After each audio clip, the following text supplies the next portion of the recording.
हिंसा की बात करते हैं, त्रिशूल को जमीन में गाड़ देते हैं, और जो लोग अपने आप को हिंदू कहते हैं वो 24 घंटा हिंसा हिंसा हिंसा, नफरत नफरत नफरत, असत्य सत्य असत्य।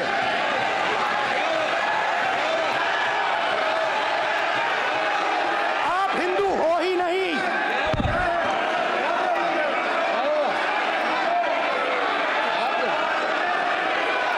Just get me that picture of Shiva. Hindu धर्म में साफ लिखा है, सत्य के साथ खड़ा होना चाहिए, सत्य से पीछे नहीं हटना चाहिए, सत्य से नहीं डरना चाहिए। अहिंसा हमारा प्रतीक है। अभय मुद्रा। राहुल के इस बयान पर संसद में हंगामा मच गया। प्रधानमंत्री नरेंद्र मोदी ने राहुल के भाषण में बीच में खड़े होकर उनके बयान पर आपत्ति जता दी। ये विषय बहुत गंभीर है।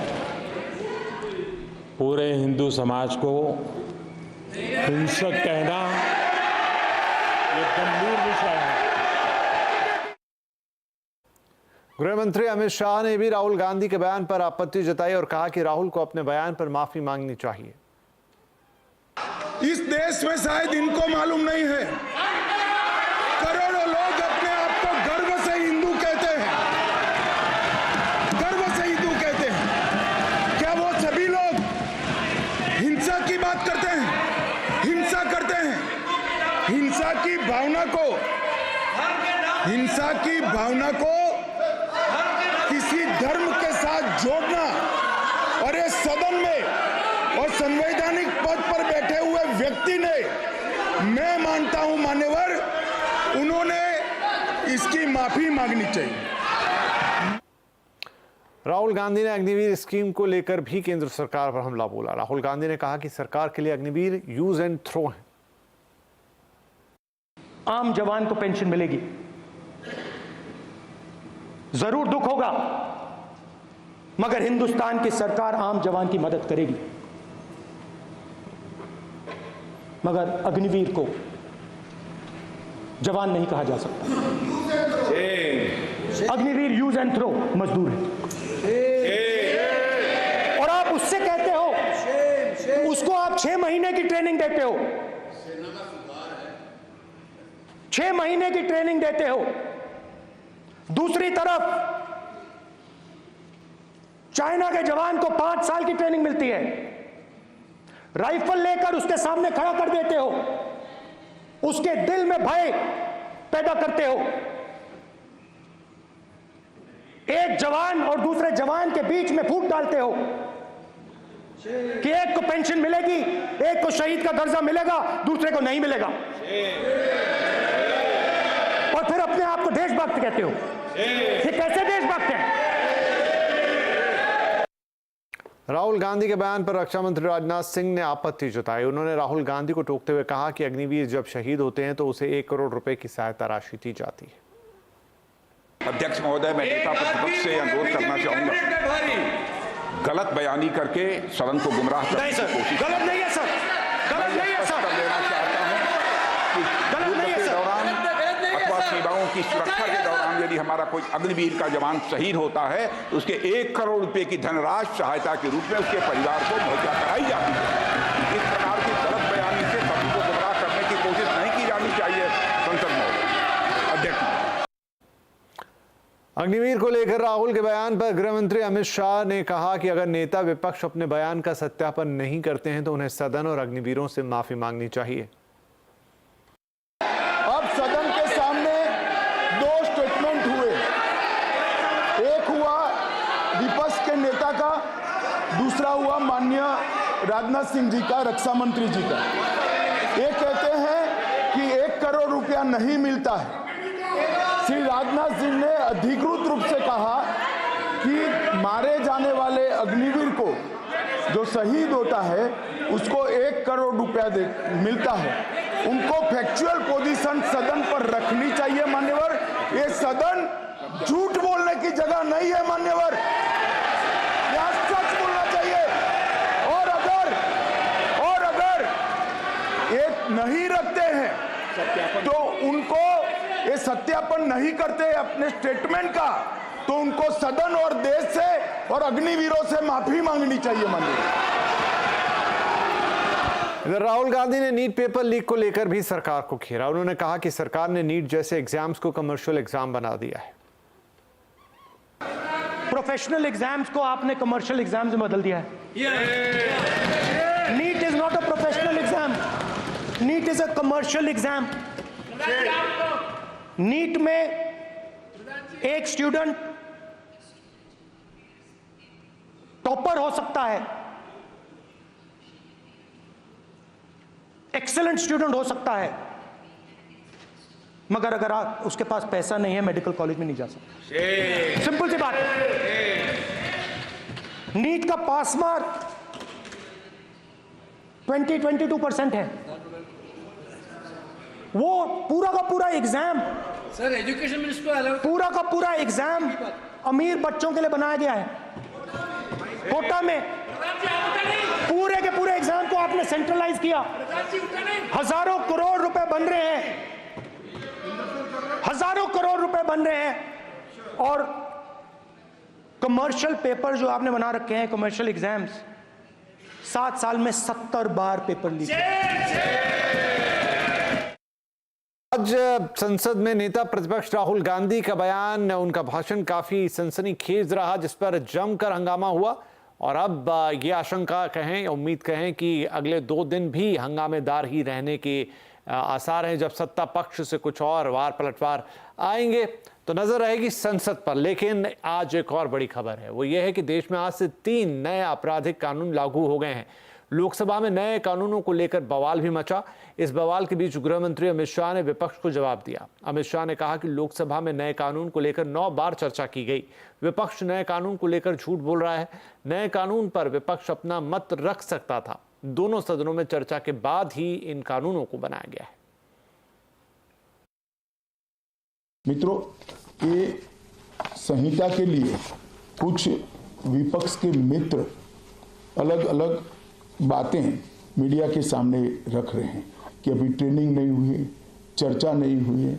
मैं आप सभी को बताना चाहता हूं कि लोकसभा में कुल मिलाकर 9 घंटा और 29 मिनट चर्चा हुई है। 34 सदस्यों ने इसके अंदर पार्टिसिपेट किया है। राज्यसभा में 6 घंटा और 70 मिनट चर्चा हुई, 40 सदस्यों ने पार्टिसिपेट किया है। एक ये भी झूठ चलाया जा रहा है कि सबको बाल निकालने के बाद ये बिल लाया गया। बिल बिजनेस एडवाइजरी कमेटी में पहले से निश्चित था। मेरा ये स्पष्ट मानना है कि 14 तारीख से ही विपक्ष ने सदन का बहिष्कार करने जैसी हरकतें करी थी और शायद वो हिस्सा लेना नहीं चाहते। तो 3 नए आपराधिक कानूनों को लेकर विपक्ष भी अपनी तरफ से सवाल उठा रहा है। Well, the laws are extremely pernicious in nature and they will be draconian in their implementation. These laws have been passed behind the back of Parliament by suspending 146 MPs from both the Lok Sabha and the Rajya Sabha. They do not reflect the collective wisdom of the House. तो इन नए कानूनों को लेकर पक्ष विपक्ष में नोकझोंक चलती रहेगी। लेकिन अब जबकि ये कानून लागू हो गए, हमारे लिए समझने का है कि इससे आपके और हमारे जीवन में क्या बदलाव हो रहे हैं। तो इसी बातचीत को आगे बढ़ाएंगे। हमारे साथ कार्यक्रम में जुड़ रही हैं एनएम लॉ चैम्बर्स की पार्टनर नेहा नागपाल। नेहा, स्वागत है आपका। तो नए कानूनों को कैसे देखा जाए? क्या ये पुराने कानूनों के मुकाबले जो सिस्टम है हमारा न्याय का, लॉ का, उसको बेहतर करते हुए नजर आएंगे? जी बिल्कुल, एक किस्म से तो एब्सोल्युटली जो नए कानून हैं they have been brought into place today to deal with the current situation. एक किस्म से आप देखिए कि अब service of summons in any criminal proceeding was under the old CrPC had to be done physically. उसमें कई दफा क्या होता था कि एड्रेस बदल गया, कई दफा deliberately somebody was avoiding service of summons. अब इलेक्ट्रॉनिक मीन्स से समन्स को सर्व किया जा सकता है।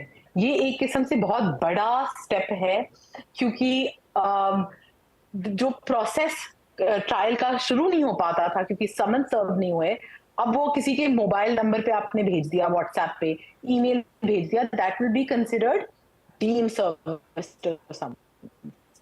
और अगर उसके बावजूद कोई नहीं अपियर होता तो trial can start in absentia, जो पहले नहीं था।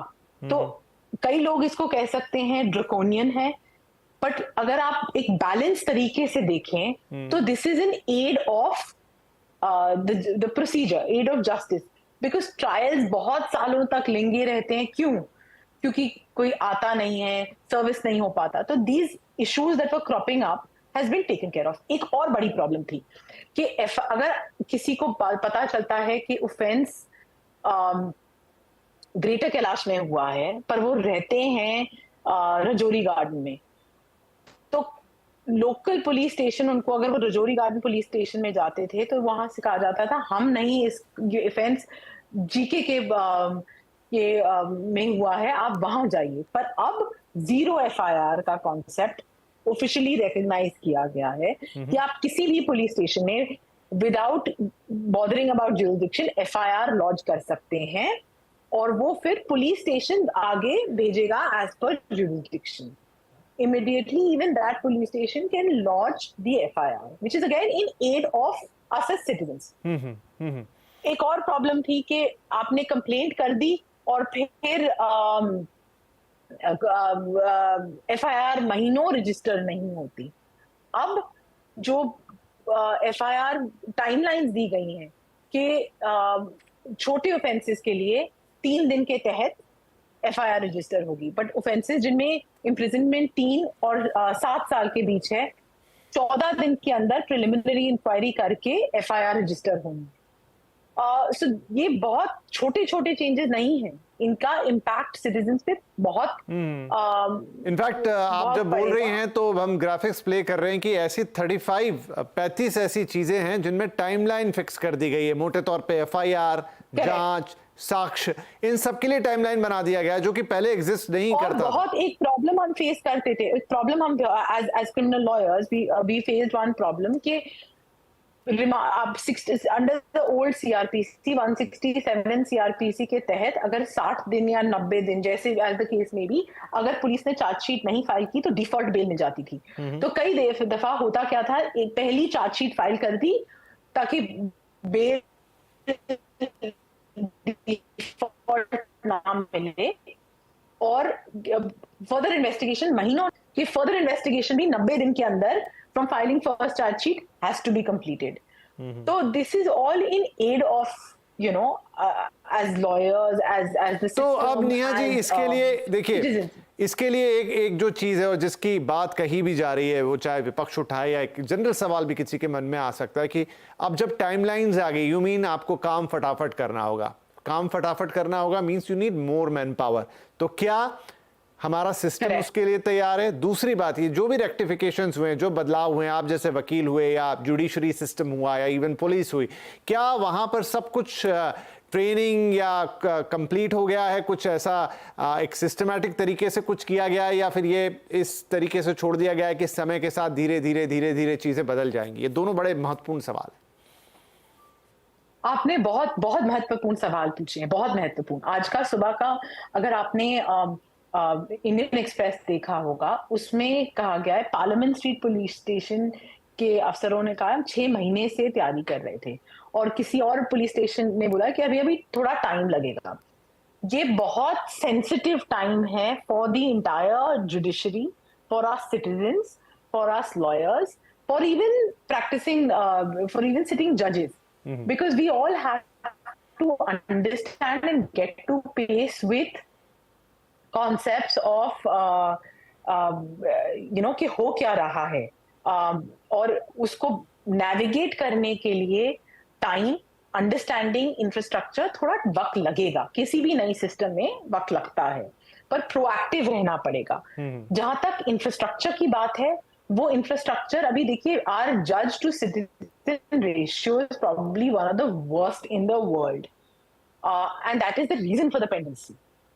तो ये इंफ्रास्ट्रक्चर, अगर ये प्रॉपर इम्प्लीमेंटेशन आपको इस नए रिजीम का देखना है, तो हमें अपना इंफ्रास्ट्रक्चर को और जितने कोर्ट्स हैं जज टू सिटीजन रेशियो इंक्रीज करना पड़ेगा एटलीस्ट 10 टाइम्स। तभी जाके पेंडेंसी कम होगी, तभी जाके इसका प्रॉपर इम्प्लीमेंटेशन होगा।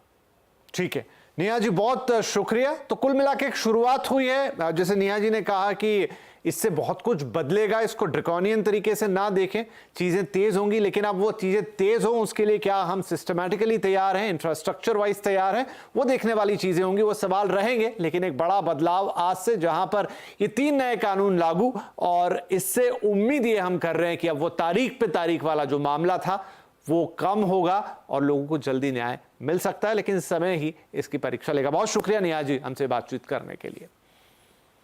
चलिए आगे बढ़ते हैं, मार्केट की बात कर लेते हैं। जुलाई महीने के पहले कारोबारी दिन आज बाजार का जोश हाई रहा। सेंसेक्स और निफ्टी की रिकॉर्ड क्लोजिंग देखी गई। मिड कैप और स्मॉल कैप इंडेक्स भी आज नए शिखर पर गए। सेंसेक्स 443 पॉइंट चढ़ा और 89,776 पर बंद हुआ। निफ्टी भी 131 पॉइंट चढ़ा और 24,142 पर जाकर टिका। इस पर आज कोटक एएमसी के एमडी और सीईओ नीलेश शाह ने कहा कि पिछले 2 साल जैसे रिटर्न आगे मिलने के अब आसार थोड़े कम है। अर्निंग सीजन में आईटी और केमिकल सेक्टर पर फोकस रखना चाहिए। 2 सेक्टर ऐसे हैं जहां पे लोग फ्यूचर कमेंटरी के बारे में बहुत ज्यादा ध्यान देंगे रिजल्ट से। एक है आईटी सेक्टर, नतीजे कैसे भी आए लोग ये उम्मीद रखेंगे कि भाई आप आगे के बारे में क्या गाइडेंस देते हो, क्या आपको वॉल्यूम ग्रोथ दिखता है, क्या आपने रिक्रूटमेंट चालू की, क्या जितने अपॉइंटमेंट लेटर आपने दिए हैं उतने बच्चे आपके कैंपस पे आ गए हैं, and most importantly artificial intelligence के जमाने में आप उसे कैसे एडॉप्ट कर रहे हैं। दूसरा सेक्टर है केमिकल सेक्टर, वहां पे लोग कंपनीज ने कैसे कॉस्ट कंट्रोल किए और कैसे चाइनीज डंपिंग के सामने जूझ रहे हैं, उसके ऊपर फोकस रहेगा। वही एनएससी के एमडी और सीईओ आशीष चौहान का कहना है कि वायदा में रिटेल की भागीदारी को लेकर जो चिंताएं हैं उस पर ध्यान देने की जरूरत है। सीएनबीसी आवाज के मैनेजिंग एडिटर अनुज सिंगल के साथ एक्सक्लूसिव बातचीत में उन्होंने कहा कि वायदा में सिस्टमिक रिस्क ज्यादा नहीं है।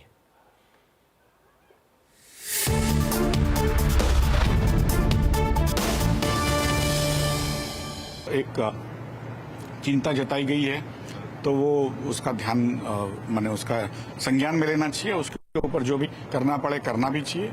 उसमें जब भी कोई भी मार्केट चलाते हो तो खास करके सेंट्रलाइज मार्केट, उसमें 2 चीजें हमें ध्यान रखनी पड़ती है। एक तो यह है कि आप सिस्टमैटिक रिस्क कितना है, और फिर हर व्यक्ति को रिस्क लेना चाहिए नहीं लेना चाहिए। तो जो सिस्टमैटिक रिस्क है वो ज्यादा नहीं है, क्योंकि टोटल ओपन पोजीशंस जो पूरे भारत में है करीब 20 लाख करोड़ के इर्द गिर्द होती है।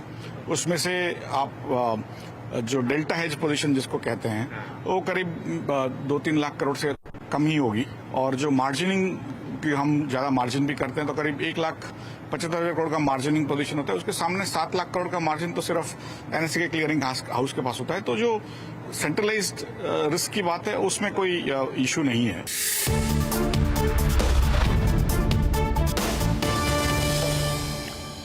एफएनओ ट्रेडिंग से मार्केट को कोई बड़ा सिस्टमिक रिस्क नहीं है। बीएसई के एमडी और सीईओ सुंदरम रामामूर्ति का ये कहना है। सीएनबीसी आवाज के मैनेजिंग एडिटर अनुज सिंगल के साथ एक्सक्लूसिव बातचीत में उन्होंने कहा कि भारत का रिस्क मैनेजमेंट दुनिया में सबसे अच्छा है और सिर्फ 43 लाख ही एफएनओ ट्रेडिंग करते हैं।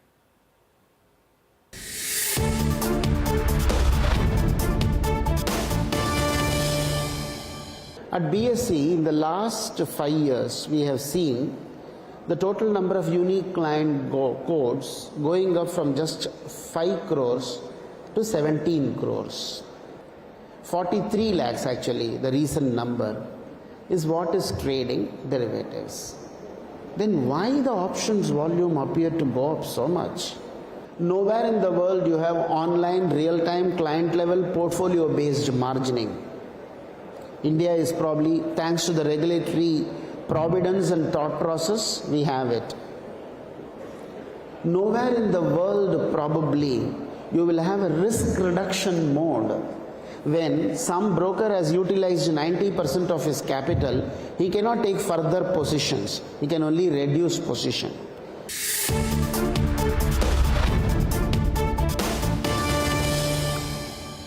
मुंबई मुंबई में घर खरीदना किसी सपने के पूरा होने जैसा है और जून महीने में जबरदस्त घरों की खरीदारी हुई है। पिछले 12 साल में जून में सबसे ज्यादा रजिस्ट्रेशन मुंबई में देखे गए हैं। Real estate consultancy Knight Frank India की एक रिपोर्ट के मुताबिक मुंबई शहर में जून में लगभग 11,443 रजिस्ट्रेशन हुए। पिछले 12 सालों में ये सबसे ज्यादा है। इसी के चलते सरकार को स्टैंप ड्यूटी के जरिए 986 करोड़ रुपए से ज्यादा की कमाई हुई है।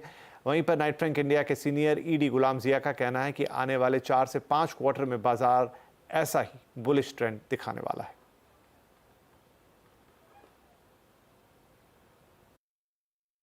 इस समय तकरीबन 2.5 लाख के आसपास 6 महीने में मकान बिके हैं जून के एंडिंग तक। और ये ऐसी रफ्तार है जो तकरीबन आगे चल के नॉट मोर देन 2 साल, 2 या 2.5 साल के अंदर जितनी इन्वेंट्री आज बाजार में है वो 2 से 2.5 साल के अंदर बिक सकती है। अब अगर उसके सामने उसी इन्वेंट्री का कंप्लीशन का समय देखें कि उस अंडर कंस्ट्रक्शन इन्वेंट्री को कंप्लीट करने के लिए कम से कम 3 से 4 साल दरकार है, तो बोलने का मतलब ये है कि जो डेवलपर आज मकान मार्केट में बेच रहा है उसकी बेचने की रफ्तार उसके काम मुकम्मल करने की रफ्तार से ज्यादा तेज है, तो मकान प्रोजेक्ट मुकम्मल होने से पहले सारे मकान बिक जाएंगे। और ये एक डेवलपर के लिए बहुत ही पॉजिटिव एनवायरनमेंट है, बहुत ही बेहतरीन सिचुएशन है। तो इसके चलते ये एक्सपेक्ट करना कि इन्वेंट्री हमें आगे चंद क्वार्टर्स में या चंद सालों में कोई दिक्कत देगी, उसमें मुझे कोई सच्चाई नजर नहीं आती। इस समय जिस तरह की मार्केट बनी हुई है, अगले कम से कम 4 से 5 क्वार्टर तो मुझे कोई भी तब्दीली होती हुई दिखाई नहीं दे रही। ये इसी तरह का बुलिश मार्केट बरकरार रहेगा, इस बात की हमारे नंबर्स हमें कन्विक्शन दे रहे हैं। बुलिश रहेगा कहना गुलाम जिया साहब का। और अब टीम इंडिया के लिए विश्व विजय के बाद बधाइयों का तांता लगा हुआ है। आज लोकसभा राज्यसभा ने संसद के दोनों सदनों में भी टीम इंडिया को विश्व विजय के लिए बधाई दी गई। लोकसभा के अध्यक्ष ओम बिरला ने कहा कि टीम की ये जो जीत है ये युवाओं के लिए और नई पीढ़ी के लिए एक बड़ी प्रेरणा का स्रोत है।